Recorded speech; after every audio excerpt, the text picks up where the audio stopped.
Hello everyone, I have gathered you all here today because I have made a breakthrough. I've got a theory that could explain how Salmon Run coming back in Splatoon 3 makes sense lore-wise.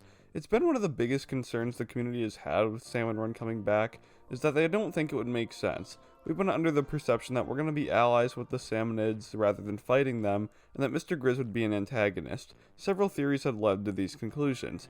One of these theories was about our Salmonid alliance being with how Little Buddy looks different from all the other small fry, because the Salmonids weren't, like, frenzied anymore.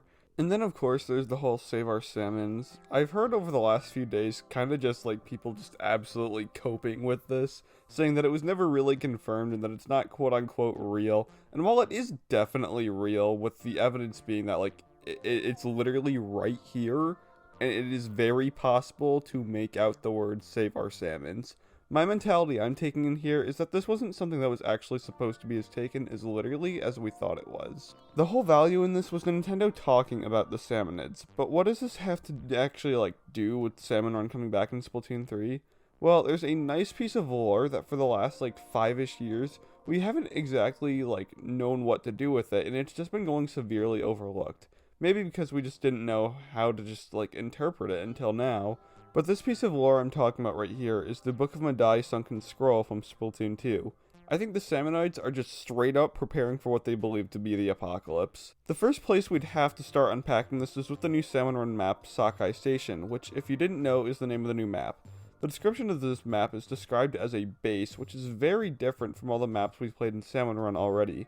All the places we played before have been abandoned locations that the Salmonids have turned into spawning grounds. Now, call this a little bit of a stretch if you will, but the way this map looks and even is just described as, it seems to be akin to more of a long-term base for the Salmonids, as opposed to maps like Spawning Grounds and Ruins of Arc Polaris. The point I'm trying to make here is that what I think is going down is that the Salmonids aren't much trying to find a place to reproduce like they were in Splatoon 2. Instead, they're trying to get ready for a coming war, or possibly to be the ones to start a war. I can't say for sure on whether or not they're trying to prepare to hit or get hit. For the purpose of this video, that's really not what I'm trying to figure out. All I'm trying to do is figure out how this makes sense coming back in Splatoon 3, and really, it seems like if they took this whole Book of Madai route and they ran with it, it could go over really well for Nintendo. Yeah, there are lots of people that really don't care how it comes back and that they're just really excited that it's coming back. But, for me, I like a little more lore explanation for when I get things back, so to me, this is an important thing, and I'd like to see how Nintendo explains this in the lore when they announce, how it came back, Really, there's a lot of possible explanations, but I hope Nintendo chooses a way to tie Salmon Run coming back to some pre-existing lore, rather than just, slapping a band-aid on the lore plot hole that they could be making here. They've got a chance to either do something really cool or really lazy with the lore that they've established already. The last thing to bring up here is the little theory to put the cherry on top of this theory, and it's a little connection I made.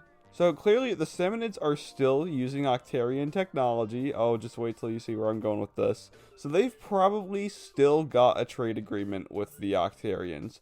And if we were going to be all buddy-buddy with Octavio like we thought we were going to be in Splatoon 3, if he's still the one leading the Octarians, then we are probably going to be fighting Octavio again.